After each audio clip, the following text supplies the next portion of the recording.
Olá, seja bem-vindo e bem-vinda a mais um papo aqui no Collab Golf Summit. É um papo super informal. Hoje eu estou com um cara que eu admiro bastante, que virou amigo nos últimos tempos. A gente vai contar aqui um pouco dessa história de quando a gente se conheceu. Mas se você está assistindo, está curtindo todos os conteúdos que a gente está fazendo aqui no Collab Golf Summit, compartilha, curte, faz aquelas coisas que o povo moderno hoje em dia tem, né? Mas estou aqui com esse amigo, Sérgio Vitor, também conhecido como Serginho, recém-eleito prefeito de Taubaté, da sua cidade. Como é que é, Serginho? Conta aí. E aí? Seja bem-vindo, meu velho. Acho que vale lembrar como eu te conheci, né? Você estava num evento de tecnologia, eu era deputado estadual, presidente da Comissão de Ciência e Tecnologia. Sou conhecido na minha infância por falar rápido, problema que pouca gente entendia na época. E eu lembro de você subir no palco e falar: eu vou apresentar 180, eu não lembro do serviço exato, 180 slides em 3 minutos e eu vou te mostrar como. Falei, caramba, você pegou atenção ali e começou a falar rápido sobre o Collab. E aí depois eu fui te procurar depois dessa apresentação, né? Me lembro, foi um evento de GovTech, eu acho que era da Start, era alguma coisa assim do tipo, não tinha. Que doideira. Mas e aí, bicho? Eleito prefeito da sua cidade agora, tu tá com quantos anos? 37. 37 anos. Sempre quis, como é que é? Eu quero começar pelo fim, depois a gente vai pro começo, assim, sabe? Tá, então, eu sempre gostei de trabalho social e de trabalhar com... O meu melhor sentimento sempre foi que as minhas ações causassem um impacto na vida do outro, né? Fiz um projeto social em 2008 em Malawi, na África, que me marcou. De novo, sempre fiz projeto social e daí trabalhei com um curso profissionalizante, então eu medi o sucesso da minha escola com o aluno ganhando dinheiro. Não era nem o aluno terminar o curso, era o aluno saiu da escola e foi trabalhar na área, significa que eu ajudei ele a de fato ter ou ele ou ela, né, a ter uma ferramenta de ganhar dinheiro. Uhum. E aí a política foi um caminho natural, só que em 2018 eu queria ser deputado, fui candidato a deputado estadual pelo Novo, que era um partido que eu já gostava, mas muito mais com a intenção de aprender como fazia uma campanha, né, e ajudar um partido que eu gostava. Só que adiantei um pouco os planos, né? Fui eleito deputado estadual, adorei a vida pública, né? De novo, para quem gosta de impacto, se você for sério e quiser trabalhar, você consegue fazer muita coisa legal. E aí agora perdi a segunda eleição para reeleição, mas cresci muito a votação e agora me elegi deputado estadual com mais de 97 mil Deputado estadual não, prefeito. Me elegi, não, perdi para deputado estadual e fui eleito prefeito, né? Com mais de 97 mil. A coisa bonita é essa coisa meio do acaso, assim, né, bicho? E você chegar lá, assim, a gente se conhece, deve ter o quê? Uns 4 anos, talvez, por aí? Cara, esse evento foi antes da pandemia, acho que era 2019. 2019, né? 5 anos, que doideira. E se acompanha, foi, eu te falei, o orgulho no dia da eleição, tipo, aí não tava nem se falando, né? Tipo, aquela coisa, tava fazendo teu negócio. Eu fiquei, e foi um dos lugares que eu fiquei atualizando, sabe? Atualizando, caralho, será que vai, cara? Será que vai? Que massa, que massa. Obrigado. Serginho, voltando assim, bicho, voltando para um pouco da tua história, assim. Tu é nascido em Taubaté, criado em Taubaté. Na verdade, criado em Taubaté, né? A gente tem um problema até hoje de maternidade em Taubaté, que eu vou resolver. Eu falei no debate, mandei dinheiro enquanto deputado. Nasci em Tremembé, que é uma cidade vizinha. A gente ainda tem um problema de maternidade com pouca infraestrutura, apesar de ser uma cidade grande. Esse é um dos pecados da cidade. Nasci em Tremembé, mas cresci, né, em Taubaté. Morei até os 16 anos. Teus pais moravam lá em Taubaté já? Sim. Então... Não, meus pais moravam, foram na maternidade pegou e... Entendi. Por causa da uma questão médica. Mas cresci em Taubaté. E morei até os 16 anos, aí fui um ano de intercâmbio nos Estados Unidos, aí ganhei uma bolsa de estudo, fiquei lá para fazer faculdade, ganhei uma bolsa por jogar bola na época, né? Então hoje já só vivo de expectativa. Mas tu não joga nada mais? Não. Nem sem querer? Sem querer. Ou tá feito Neymar, assim, que toda jogo uma vez por ano, eu jogo bola com os amigos. E tinha nota boa, daí fiquei lá para fazer faculdade, fiz a economia e administração de empresas. Tu fosse no intercâmbio e ficasse... Fiz com 16, Já ficasse. Voltei só para terminar o colégio, porque eu fui no meio do segundo ano. Aí voltei para terminar o colégio, porque não dava para ficar direto, porque faltava... aqueles 6 meses. Tá. Terminei o terceiro aqui, e aí voltei para lá. Qual foi? Para onde foi que tu fosse? Uma cidade chama Louisville, no estado de Kentucky. E eu fiz um ano de intercâmbio numa escola chamada St. Xavier, super legal a infraestrutura. Cara, já dava de zero em quase todas as universidades que eu tinha visitado aqui no Brasil. Inclusive, daí, mesmo o futebol não sendo tão reconhecido, ele era o quinto esporte do estado, eu jogava no colégio, e aí eu sempre provocava os técnicos também para ir assistir o jogo, a gente ganhou todos os campeonatos, ganhou bastante reconhecimento, né, no time e na região ali na época, e aí ganhei uma bolsa para Jogava de ficar. quê? Meia, atacante. Fazedor de gol. Cara, o que me dá mais prazer, sabia, é armar jogada. É mesmo? Deixar o cara na cara do gol. Pô, sabe quem fala exatamente isso? Quem? Ronaldinho Gaúcho. É, então. Tá vendo? Agora, Né? Deve ser a mesma coisa. Né? não, mas eu sempre gostei mais do que de fazer uma jogada que deixava alguém Na frente do gol. na frente. Agora, o meu título. Aí tu fosse fazer administração e economia. Isso, fiz administração e economia. Foi nessa fase, inclusive, né, estudando economia, que eu lembro bem, no meu penúltimo ano, eu li o livro Banqueiro dos Pobres, do Mohamed Yunus, né? Banker to the Poor, e me apaixonei pela missão de, cara, como pequenos empréstimos mudaram a realidade, especialmente de mulheres, ali que ele explica no livro, né? Ali em Bangladesh, e aí minha melhor amiga era de Malawi, a gente começou a discutir como fazer esse projeto. Eu queria fazer no Brasil, mas o problema maior é que daí ela ficaria muito distante, né? Porque ela não falava português e lá em Malawi ainda tinha um número razoável de pessoas que falavam inglês. Eu acho que a gente ia conseguir se entrosar melhor. E aí fiquei quase 6 meses, né? Fiquei 4 meses e meio a 5 meses em Malawi. No com fim da ela, universidade. no meio. No meio. Foi de abril de 2008 até setembro, mais ou menos.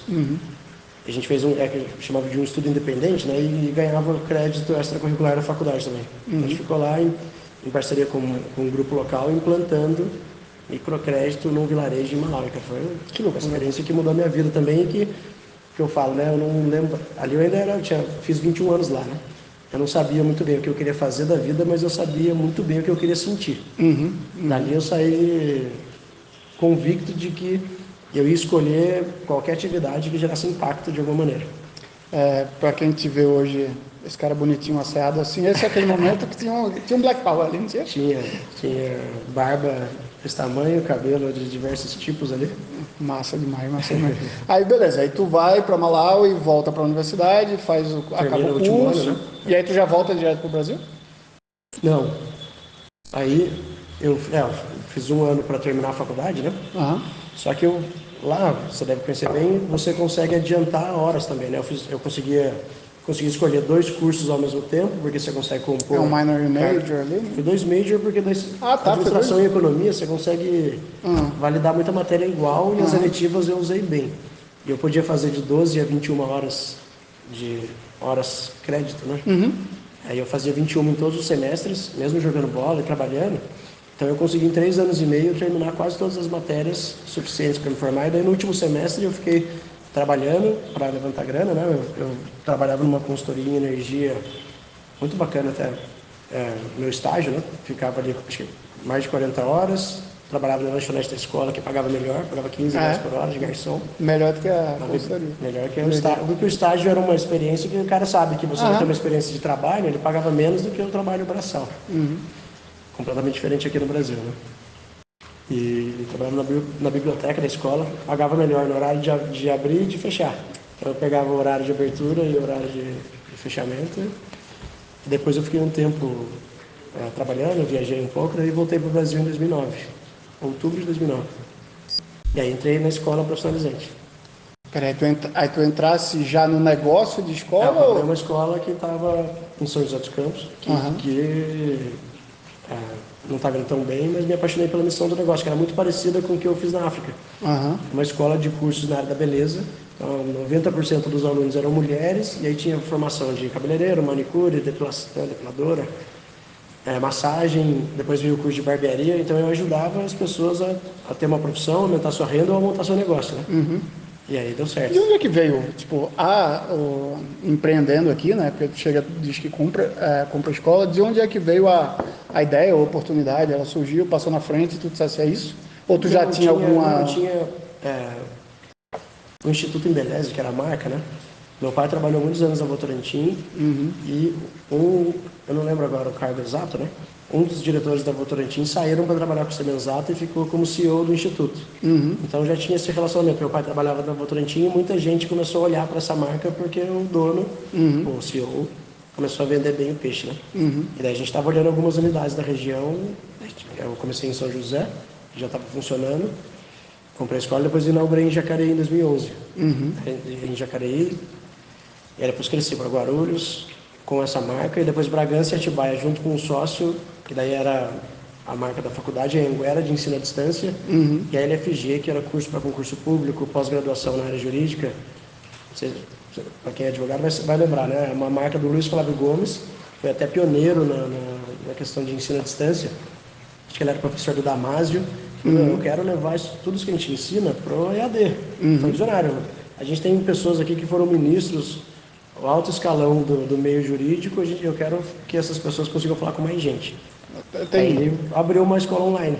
Um parênteses aqui, esse evento que a gente está fazendo, ele tem meio que a mesma visão, assim, que a gente começou falando, a gente se conheceu num evento presencial aqui em São Paulo, relacionado ao Govitex e tal, mas quando a gente vai falar mesmo de eventos de gestão pública, cara, é São Paulo, Brasília e Rio, vai, assim, mas e aí o que eu vejo é que em São Paulo, naturalmente, você é a maior cidade do país, por ter muita gente circulando, acaba que eu vim de Recife pô, conhece muita gente, né? Você acaba conhecendo muita gente, todo mundo que está aqui também está muito para trabalhar de alguma forma, e aí o objetivo da gente em fazer o curso, ou em fazer o evento, nada mais é do que como é que a gente faz com que um conteúdo de qualidade chegue para pessoas espalhadas pelo país.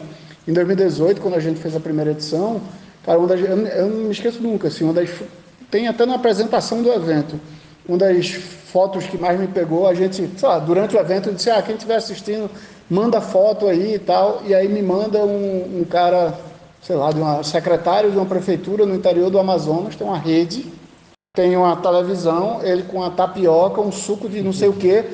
Pô, isso aí pra mim, eu disse, é isso, entendeu? É isso, assim, tipo, é difícil, o bom do digital é isso, né, que o conteúdo também chega muito longe, assim.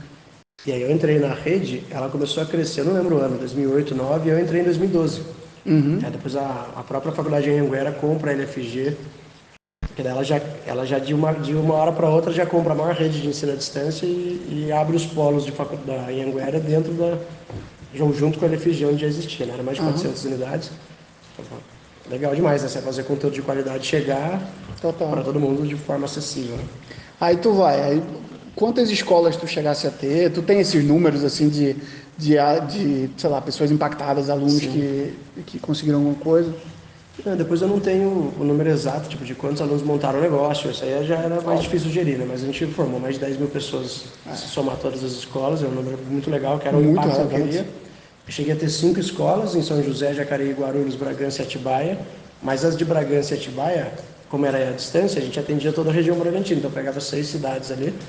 Eu peguei a transição, né? Começou como semi-presencial, o aluno ia 2 vezes por semana, depois passou a ir 1 vez por semana, depois ficamos com o polo semi-inutilizado, porque ia lá para fazer algumas provas, enfim.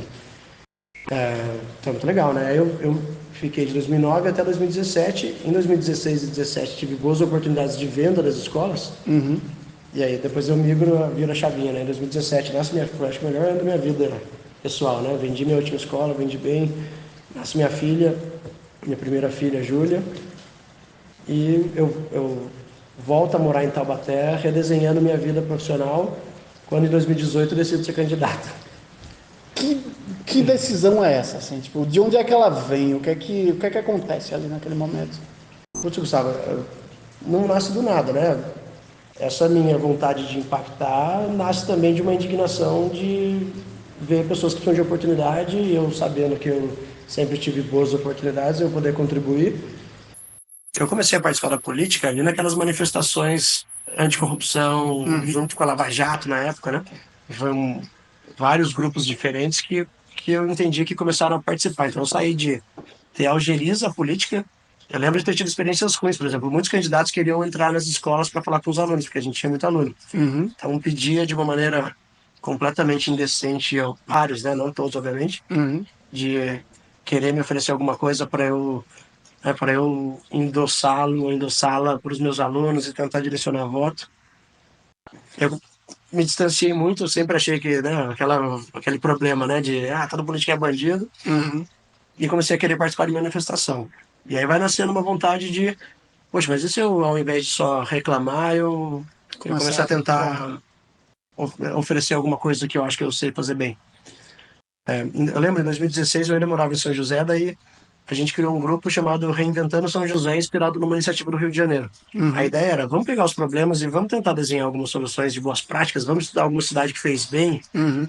A franquia também era isso, né? É. Eu era um replicador de boas práticas, eu não Aham. reinventei nada, não sei nem cortar cabelo. Eu Aham. pegava um modelo de Um playbook negócios ali que bom tinha. e replicava. E a gente começou com esse grupo, totalmente voluntário, aí vem o Partido Novo, e eu começo a me engajar mais, que as ideias batem com as minhas. Então a vontade de ser candidato nasceu de junto com os meus negócios, eu comecei a discutir política, eu comecei a participar de manifestação, e naquele momento da vida, Tudo casou, né? tudo Tudo, casou, né? tudo. Tava tudo a favor, né? A Hum. única coisa que era mais difícil foi, eu brinco, né? Gastar 30 dias para convencer a esposa e os pais de que era uma boa ideia. Que não era. Consegui, mas era uma excelente ideia. Mas o que todo mundo fala é, olha, da minha família, né? Como família a gente fica preocupado, mas como cidadão a gente fica feliz que alguém topa abrir mão de tanta coisa razoável na vida pessoal e topar se expor. Porque você pode fazer muita coisa, mas você cria rejeição de um grupo pelas suas ideias. Uhum. Nem tudo você vai conseguir executar e resolver todos os problemas. E aí o jogo político todo mundo conhece e sabe que nem tudo são flores, né? Mas a sensação de dever cumprido, de poder fazer, né, de que suas ações podem impactar muita gente, isso é um prêmio. E aí vai, aí beleza, aí tu toma a decisão, vamos nessa, vamos. Aí você tem que começar a montar uma campanha, Sim. aí você tem que ter estrutura, sei lá, você tem que ir atrás da equipe. Como é que foi esse Cara, começo, lá em assim? 2018 foi muito individual. A parte boa é que dentro das minhas escolas, eu que cuidava do comercial, eu sempre gostei de gente, eu sempre gostei de ação social, sempre gostei de construir relacionamentos duradouros. Então, a primeira coisa foi, bom, na minha cabeça, né? Algumas premissas. Quase ninguém lembra quem votou para deputado. Hoje Uhum, está mudando, né? Mas em 2018 eu não lembrava em quem eu tinha votado para 2014. uhum, Eu pensei, bom, eu devo ter votado por indicação de alguém. Então a minha primeira premissa é, preciso de gente boa falando bem de mim. uhum. Tá bom, quem são as pessoas que eu conheço, né? Daí fiz lá uma Uma lista listinha. enorme. Aí comecei a ir tomar café com essas pessoas. Então, no começo foi uma campanha de querer convencer o amigo a falar de mim para outros amigos. No começo ninguém acreditava que ia dar certo. Então, você vai conversar com as pessoas e depois você tem que começar a mostrar um volume Uhum, que as pessoas querem votar em quem tem chance, né? uhum, Tem que total. começar a mostrar que você tem chance para eles se engajarem mais. Pois, cara, eu tomava, minha meta era 12 cafés por dia. Eu me viciei em café, nem tomava café Ficasse antes. doente? Emagreci, não, mas emagreci 10 quilos, que Pô, foi bom. tô precisando de uma Faz uma campanha. campanha então, Tô né? Você precisando não fazer uma quer. campanha. Eu nessa também, né? Agora tô fininho, tava mais gordinho. É, começou assim.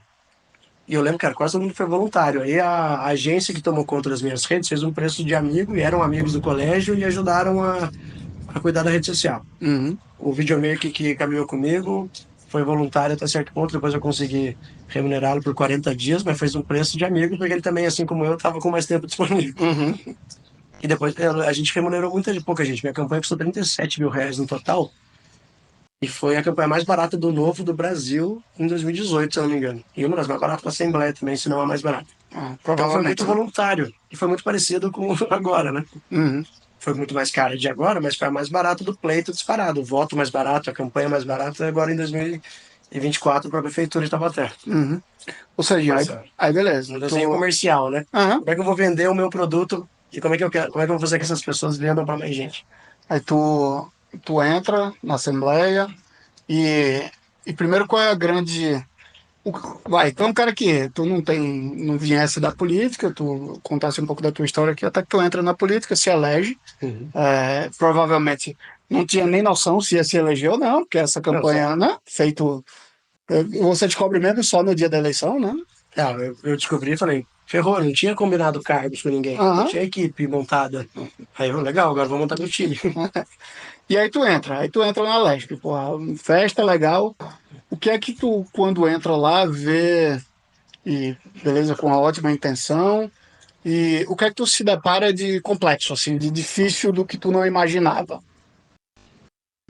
Não, a maioria das coisas eu imaginava por saber como o Brasil funciona, por ter ajudado tanta gente a tentar empreender e depois na dificuldade que que ela tinha de montar um negócio. Eu peguei na época, eu não tinha MEI, foi nascendo MEI ao longo da minha jornada empreendedora. Como eu formava muito microempreendedor, Uhum. eu via inicialmente uma dificuldade deles terem a licença de montar um pequeno salão na sua casa. Não existia essa possibilidade. Uhum. Foi nascendo leis naquela época do microempreendedor individual. Individual.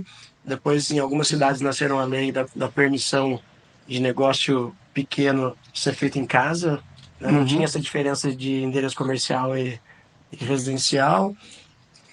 Então eu falei, bom, a primeira coisa eu quero ajudar, eu quero simplificar a vida de quem quer empreender, porque se 99% das empresas são micro e pequenas empresas e geram 70% dos empregos, qualquer país desenvolvido tem que ser muito fácil para Dona Maria, para a cabeleireira, para a Uhum. costureira ter logo a possibilidade de emitir nota fiscal e se formalizar. Uhum. Então eu comecei a estudar essa legislação.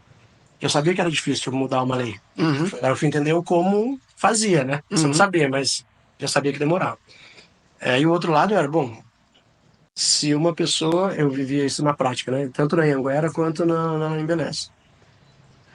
A gente negligenciava muito, o país negligencia muito a educação básica. Uhum. Não é segredo. As pessoas que a gente recebia nas escolas, muitas vezes aquela formação era talvez uma primeira em tanto tempo, e você via que a base inicial era muito frágil, tanto Uhum. para a faculdade quanto para uma formação profissional. Então, bom, como é que a minha ação pode impactar a melhoria do ensino público? Porque é ali que você está Uhum. enchendo a caixinha de ferramenta das pessoas. Se você não acerta ali, não adianta querer pagar a faculdade para ninguém. A Uhum. pessoa chega frágil. Pode ajudar, mas nem tanto. Uhum. Então eu foquei meu mandato nesses dois grandes pilares ali, né? E do ponto de vista de política, assim, como é que era diálogo com outras pessoas? Aí eu vou.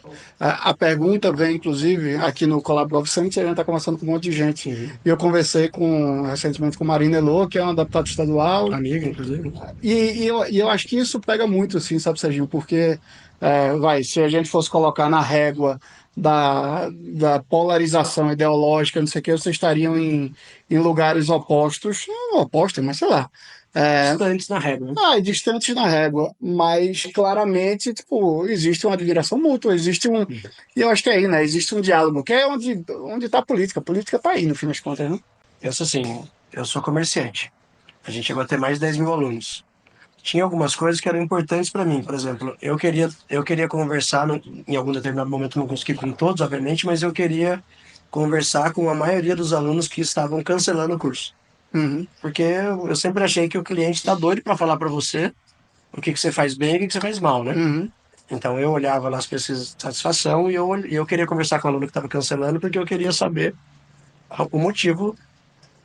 E ali era uma ferramenta para eu. Isso que é legal no serviço público, né? Você tem várias ferramentas Tá. que os políticos normalmente não usam.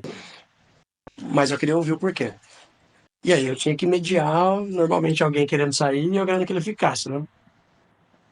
Eu tinha que intermediar minhas conversas com a franqueadora, que nem sempre eram fáceis, com os meus Uhum. colaboradores, eram mais de 100.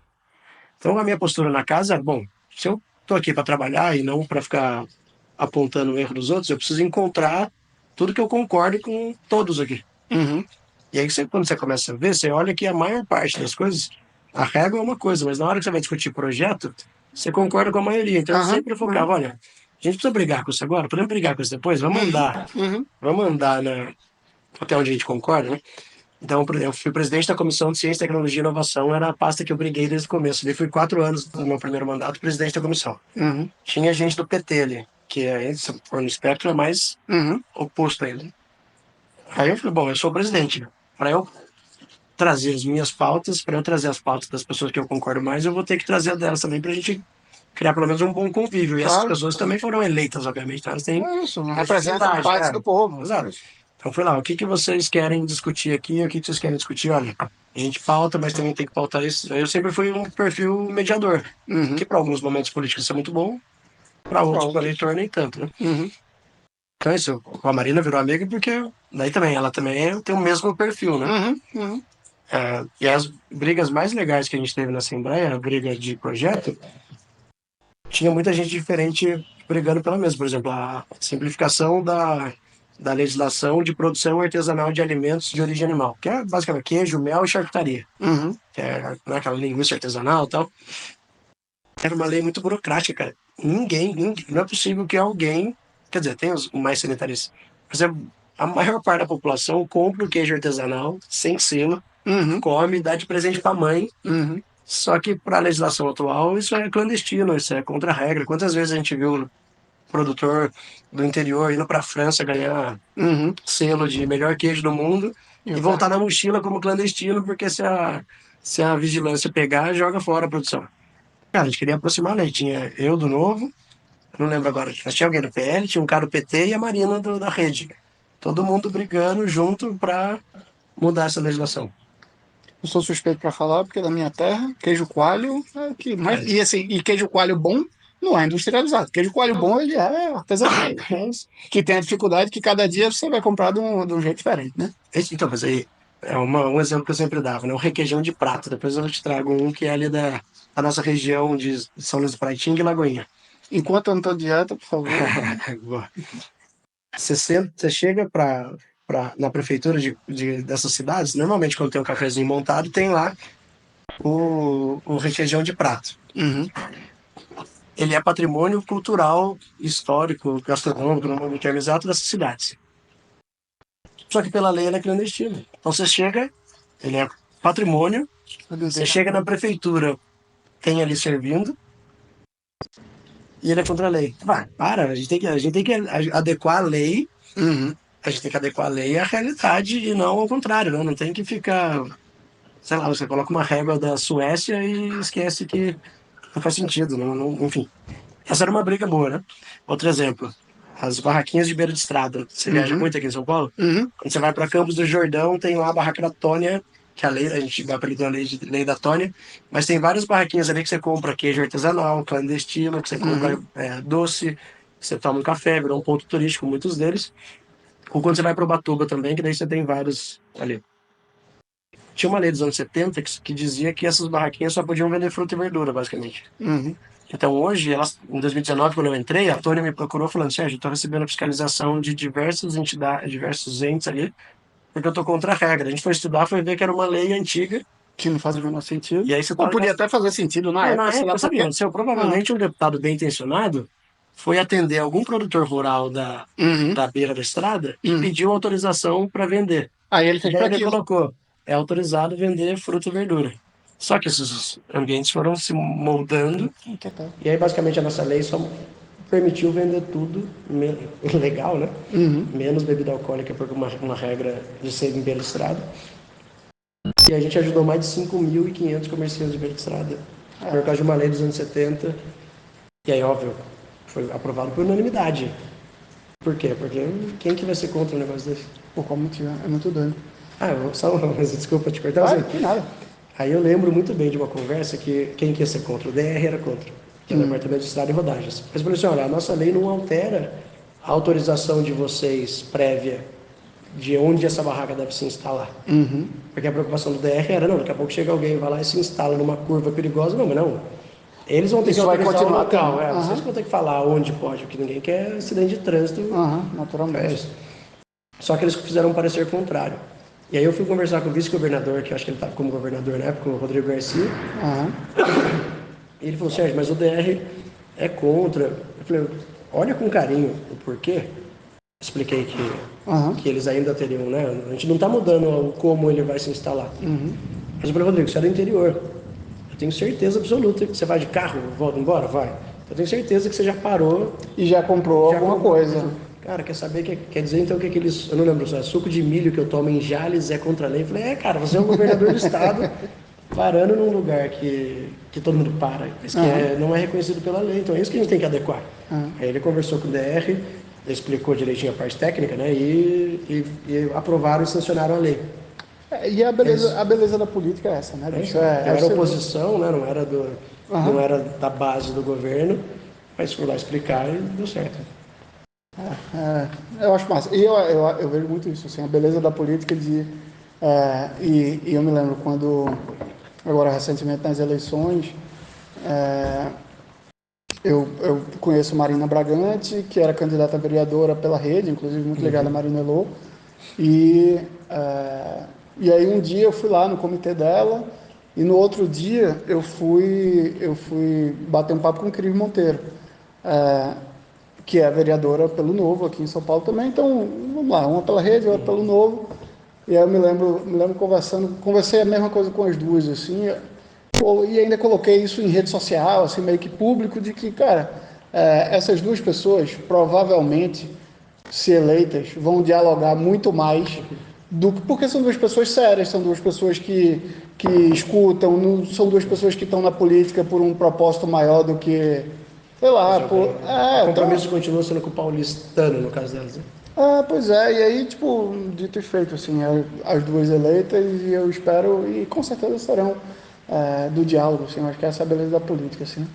Mas aí, beleza, aí quando chega ali, a gente vai para 2022, e eleição de novo, tu fazendo um mandato, tua avaliação era boa do teu mandato, você julgava boa, até tem uma, nem tinha pensado nisso, assim, mas entrando no, tu faz, inclusive, emenda participativa, né? Então, aqui a parte legal que reforçou nosso relacionamento eu já tinha perdido a eleição, mas eu já queria fazer o teste, né? Eu não quis fazer antes da eleição porque ia ser questionado Aham. a forma, talvez, né? Porque eu estava muito perto da eleição, eu não queria fazer algo que coletasse os dados das pessoas, mesmo que eu não estava usando, né? Mas queria que pudesse imaginar que eu ia coletar os dados das pessoas e direcionar dinheiro baseado na eleição. Mas infelizmente né? Não ganhei, cresci a votação, mas não ganhei. Mas a gente faz com vocês o Taubaté Decide, que eu sempre quis. Todo mundo fala de orçamento participativo, o difícil é como, né? Faz audiência pública, mas ninguém anota nada, a pessoa vai lá e dá um discurso. Normalmente só tem. A população não se sente representada e muitas vezes nem participa. Então a ideia era como é que a gente valoriza os bons projetos da cidade, dá uma oportunidade para bons projetos se inscreverem e depois como é que a gente convoca a população para decidir para onde vai a grana, porque a gente sempre é chamado para pagar a conta, mas nunca para ajudar na decisão. E aí foi isso, né? Vocês fizeram um tempo recorde. Eu me lembro do. Né, o aplicativo, até parabéns para toda a equipe aí, Legal. novamente, né? Mas a gente fez em tempo recorde mesmo, porque a eleição acaba em outubro, em novembro a gente já começou a... A gente fez primeiro mais fácil, né? Deixa a turma se inscrever e depois eles organizaram como votar. E foi isso, foi muito legal. A gente separou em 5 categorias. Educação, que era a prioridade do mandato, era R$1 milhão, 500 mil para educação, 200 mil para saúde, 100 mil para cultura, 100 mil para o esporte, 100 mil para ação social. As entidades se inscreviam na categoria e o cidadão ia votar Em quais. um voto por categoria para ser justo, né? Uma escola com 1.000 Claro, alunos claro. ia ter muito mais chance de ganhar do que um projeto social pequeno. Aham. E o que a gente criou na cidade foi muito legal, porque depois eu imprimi várias colinhas, igual a colinha da eleição mesmo, para falar para as entidades, olha, vai fazer parceria com os projetos do seu bairro que se inscreveram nas outras categorias e pede voto junto. E deixava a colinha com como votar e com os espaços para eles escreverem os números que eles queriam. Então, tipo, tinha escola que se engajou mais, que ganhou, inclusive, né? Que ia no semáforo ali perto explicar o projeto e pedir voto. Putz, foi muito legal. Teve mais de 30 mil votos. A cidade tem 310 mil habitantes, é claro que deve ter... A gente tinha, né, vocês tinham uma ferramenta de análise para evitar fraude, mas deve ter um voto ou outro repetido de alguma maneira, mas 30 mil votos, 10% da cidade, pelo menos ali, que se inscreveu. A gente validava o CPF, tudo. Foi muito massa. E a gente vai fazer isso no mandato também. Como que a gente vai aproximar a população das decisões para conhecer os projetos? Até quem não ganhou conseguiu se expor, conseguiu ter uma exposição legal e deixar a população parte da solução ali. É uma das coisas que eu acho mais bonita da história que você está falando com. Não só bonita, bonita, mas necessária. E é um pouco do conceito do Colab. O Colab nasceu lá atrás com a história de precisamos aproximar cidadãos e governos, ser uma ponte entre esses dois aqui. Tem muita gente boa que entra na política, que está na gestão pública, o cidadão quer participar, mas eles não têm dialogado bem. Então, sabe como? tese lá atrás, andando porra, era a Ágora, a Grécia Antiga, o cidadão participa e decide as coisas juntas, sabe? E a gente nasce muito nessa linha e a gente tem essa pegada muito grande de participação em tomar decisão, né? Para ter ideia, tem mais de 400 processos participativos feitos pelo Colab já de várias cidades do país. Hoje, o maior orçamento participativo em percentual, vamos dizer assim, a gente faz com o governo do Piauí. O governo estadual do Piauí Ele em Teresina, Parnaíba, Picos, Floriano e Piripiri. São 5 municípios. Eu acho que são 65, está indo para 100 milhões de reais, sei lá, 100 milhões? De projetos. Eu lembro que eu fui inspirado pelo vocês que executaram, se eu não me engano, com o governo do Rio Grande do Sul. Eram 30 milhões, só que é muito mais complexo, o governo tem muito mais ferramenta, né, e com mais tempo de implantação.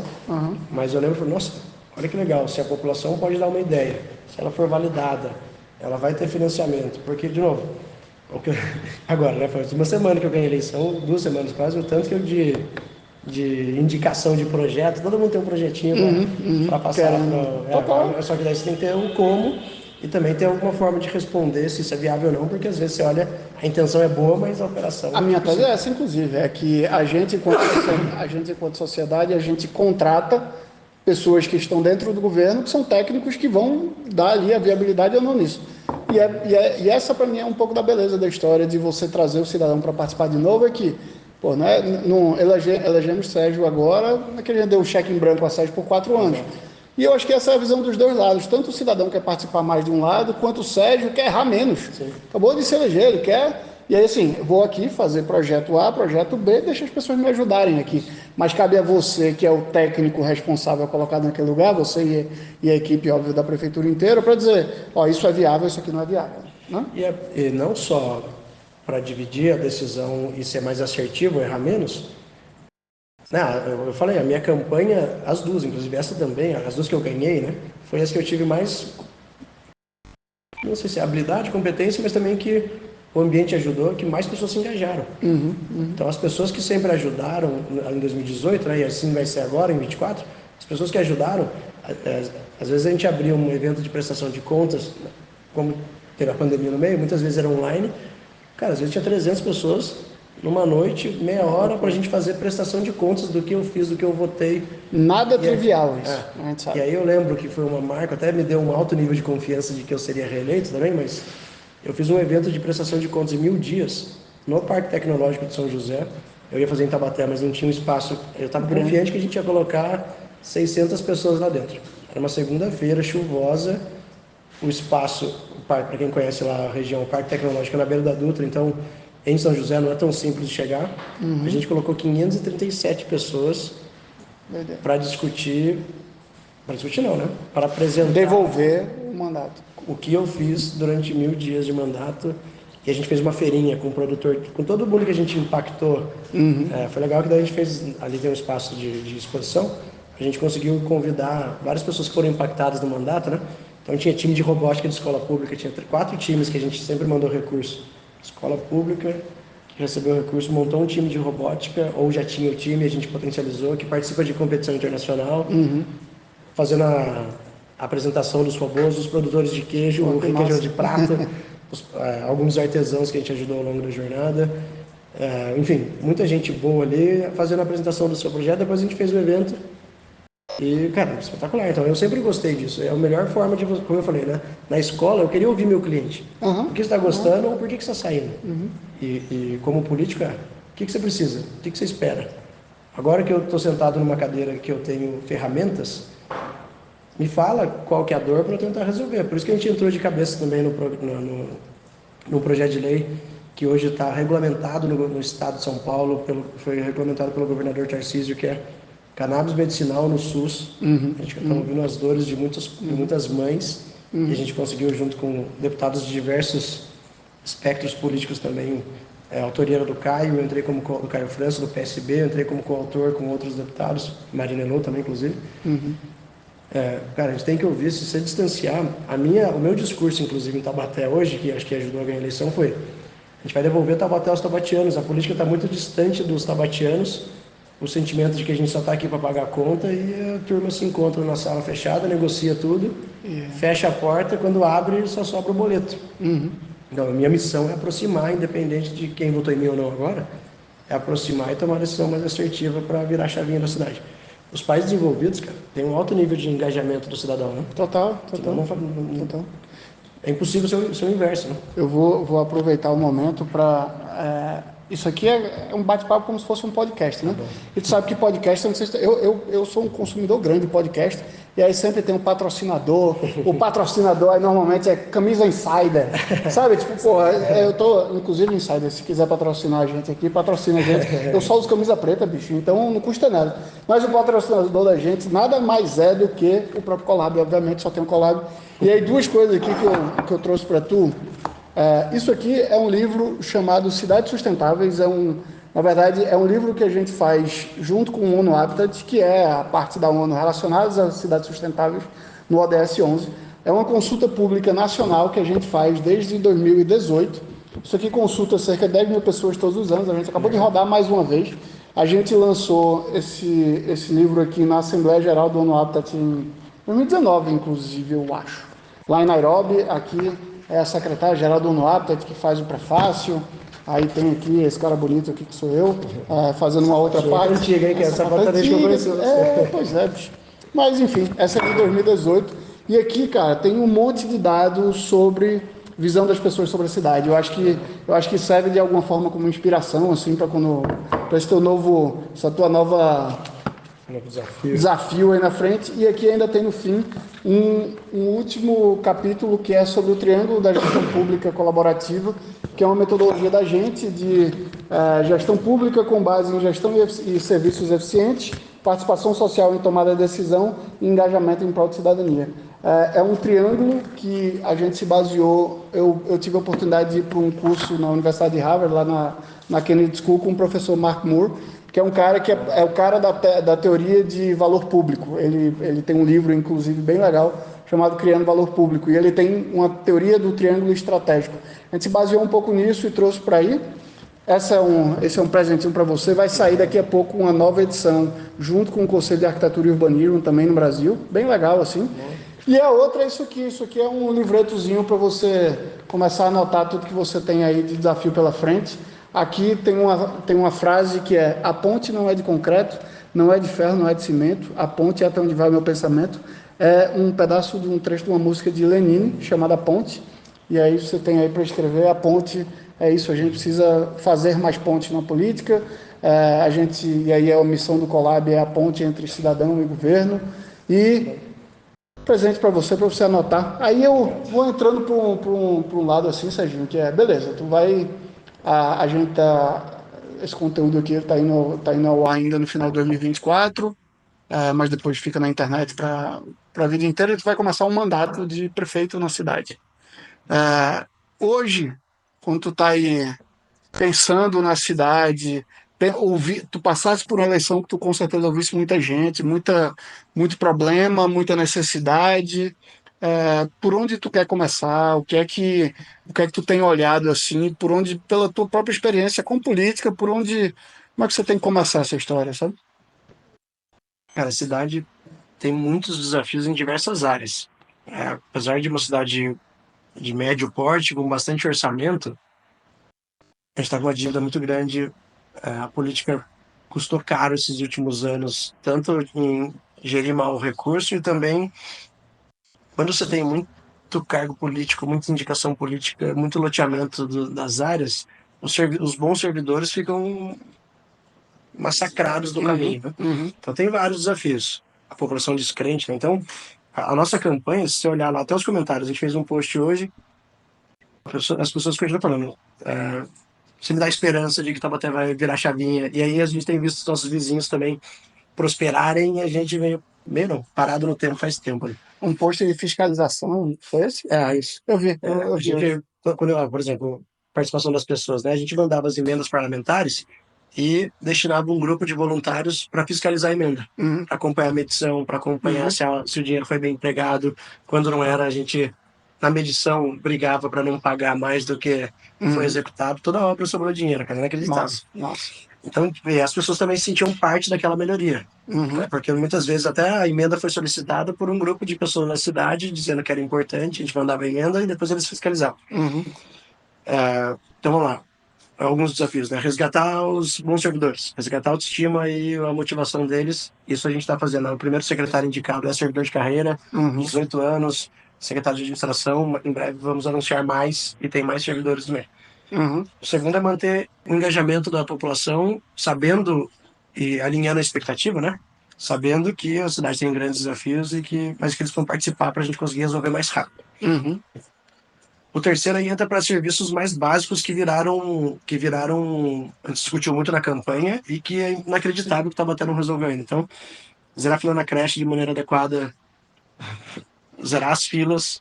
A gente vai fazer uma transformação digital na cidade, Gustavo, porque durante a campanha o que você ouvia muito.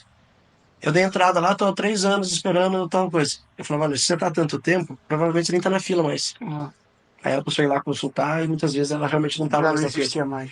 Então, a cidade está no papelzinho ainda para muitos serviços. Isso custa caro para o cidadão, isso custa caro para a prefeitura. Ah, Sérgio, eu fui lá fazer. Dá para sobrar, né? Eu fui lá fazer o exame. Quando eu cheguei com o meu exame para o especialista, meu exame já estava vencido. Eu volto para o final da fila. Uhum. Isso é erro de gestão básico. Total. Ou quando a pessoa fala, olha, o poder público chegou minha vez, falou que me ligou 2 vezes, eu não consegui atender, mas eu não sei se foi ele, porque eu não sei que número que ligou. Uhum. E assim, ligou 2 vezes, não atendeu, vai final da fila. Cara, não é Uhum. possível, não é? Não Uhum. precisa ser especialista em gestão de saúde para falar que isso é errado. Uhum. Então, eu preciso fazer uma cidade funcional. A gente tem uma série de desafios listados e começar a entrega. Depois você entra para a qualidade, né? Vamos fazer a transformação digital, vamos começar a gerir melhor, vamos garantir que essa fila não seja tão demorada, vamos garantir que a jornada do paciente esteja melhor, que a mãe e o pai tenham o direito de ter o filho na creche sem ter espera. Cara, daí eu tenho as primeiras metas, né? A nossa maternidade, que até eu nessa cidade vizinha, que está um caos até hoje, o centro obstétrico está desativado faz 12 anos. Então as pessoas estão tendo um filho no centro cirúrgico. Você está operando seu joelho ali, está tendo um parto do lado. E a gente vai ver um filme de terror, né?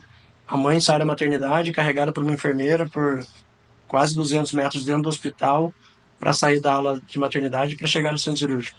Só que no caminho tem a área aberta. Você Uhum. vai tomar chuva, vai tomar sol, vai tomar pó. Cara, a gente tá falando de Taubaté. Aí a gente também entende o tamanho da grandeza do É, cenário. Taubaté é uma cidade grande, importante. Infelizmente, daí assim, a gente tem sido reconhecido por muito tempo por chacotas aí ao longo do tempo, a gente tem que virar chave e fazer ser uma cidade admirada, com autoestima alta, uma cidade que funciona, uma cidade. A gente tem uma grande oportunidade agora, a Embraer, o braço da Embraer, a EV Air Mobility, que vai fazer o carro voador, Hum. vai ser em Taubaté. Ah, é? O Pô, eVTOL, massa. o Aham. eVTOL, né, o carro voador vai ser construído em Taubaté.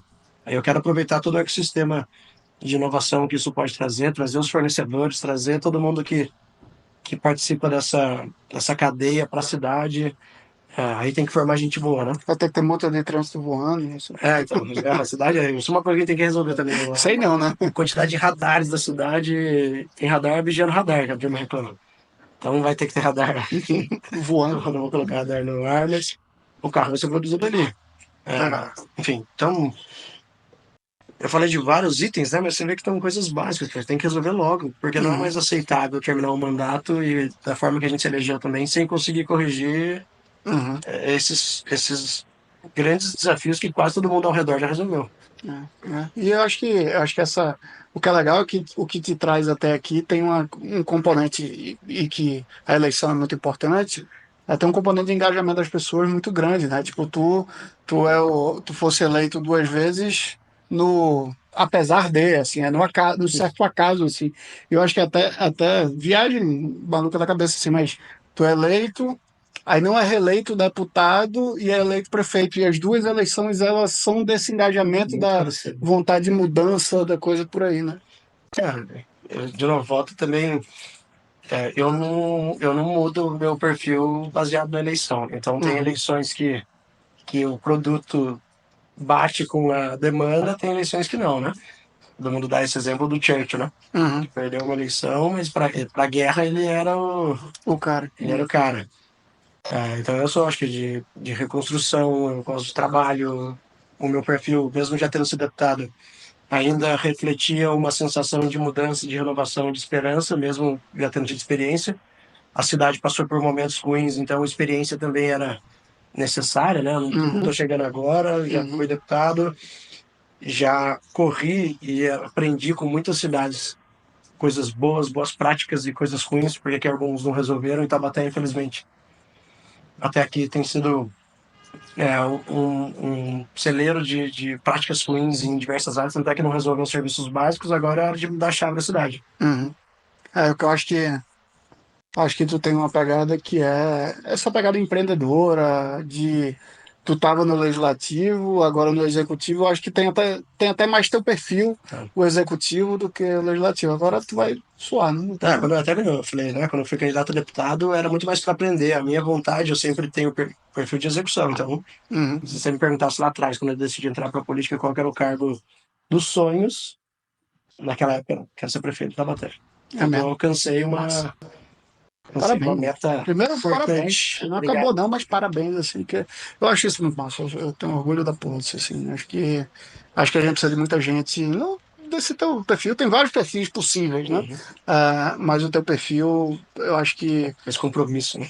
esse compromisso em fazer, entregar e uma humildade de que, cara, não é fácil, não adianta fazer discurso simples de que tudo é fácil, tudo é simples, é complexo mesmo, é difícil, mas precisa das pessoas, precisa de engajamento e por aí vai, né? Mas, parabéns aí por todo o trabalho que vocês têm desempenhado e ajudando muita cidade a prestar serviços melhores e a aproximar o Isso. cidadão que quer participar não falo da política, né, mas da prefeitura, do prestador de serviço, do órgão público e da política também. Quem tá assistindo isso aqui são principalmente pessoas apaixonadas por política e principalmente gestores públicos. A gente tem uma base de gestores públicos bem grande pelo Brasil, o evento é todo gratuito e o que a gente quer é dividir essas experiências aí. Então, se tu quiser dar um recado final aí pro pessoal, eu acho que isso super vale no momento. Ah, legal. Bom, primeiro, a gente está montando a equipe, né? Não sei quando que vai. Agora, final, Vai lá, dezembro, então, final de ano, final de ano. quem tiver interesse em participar de alguma maneira, segue a gente lá, @SérgioVictorBR, manda uma mensagem também. A gente gosta de aprender com quem já está fazendo. Tenho certeza que tem alguém aí do lado que já passou por já superou os desafios que eu estou falando aqui que Taubaté ainda tem. Então, eu adoraria ouvi-los. E obrigado. Continuem aí engajando as pessoas. Não tem como. A melhor coisa da política, ou na política pública, é a continuidade de bons resultados, né? Então, quando Uhum. você engaja as pessoas em boas práticas, fica mais difícil o próximo político tirar. Então, continue engajando a população aí, né? Na participação das ações, no resultado, na cobrança, na sugestão, que isso é um caminho sem volta. A gente tava conversando um pouco antes aqui mais cedo, que a ficha dele não tinha caído ainda. Tá? A ficha vai cair, você vai fazer um mandato muito massa, meu velho. Meus Obrigado. parabéns. Valeu. Curta essa jornada que vale muito a pena. Turma, muito obrigado mais uma vez por esse conteúdo, esse bate-papo super informal aqui. Serginho, chamo de Serginho, a gente Sabe que cria. na eleição, a turma, como experiência era uma coisa, a turma me chamava de Serginho para provocar. É. Como se eu fosse mais novinho. Mas mal sabiam eles que todo mundo que gosta de mim me chama de Serginho. É, Era um elogio. e eu acho, bicho, que tu tem essa coisa da informalidade. Veja só, se a ficha não caiu ainda, direito, você é prefeito de Taubaté. Existe um cargo, existe uma importância, existe um respeito, inclusive, ao cargo, mas isso não tira o ser humano massa que tá ali por trás, entendeu? O cara que é casado, que tem 2 filhos maravilhosos, lindos, crescendo, e que você quer o melhor para ele, no fim das contas, sabe? Então, eu chamo de Serginho sem. Não, mas minha família toda me chama, os amigos, então era, achava engraçado. Você É, chamou, daí eu falei, é isso. Meu velho, mais uma vez, muito obrigado. Obrigado. Valeu. Valeu. Valeu, turma. Até a próxima.